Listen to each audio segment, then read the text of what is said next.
Welcome to the Slop Farm. Enjoy the video. In this video, I will explain how to play Rainbow Six Siege for the first time. Begin by choosing a simple operator and play casual to learn movement, gadgets, and recoil patterns. Focus on basic callouts, watching cameras, and using drones before committing to aggressive plays. Practice gadget timing and sound cues in a few rounds, and ask teammates for tips while you build confidence and situational awareness. Learn core mechanics like leaning, peeking, and gadget placement in a calm, methodical way. Spend time droning before entry and listen for footsteps or utility. Practice leaning to clear angles without exposing your whole body, and rehearse quick peeks to trade kills.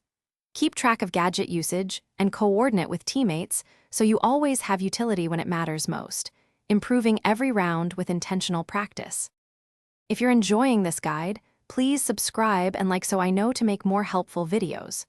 Quick recommendation: make meal prep easy with leak-proof containers to keep snacks neat during long siege sessions, and they're great for sweaty palms and spilled energy drinks. Check the description for the link and other deals to save time and mess. Thanks, now let's get back to the video. Try different roles to discover where you contribute best, whether entry fragging, supporting with utility, or anchoring sites. Watch skilled players for decision patterns and mimic useful habits, like gadget placement and rotation timing. Always state your intentions before engaging and call out enemy locations concisely.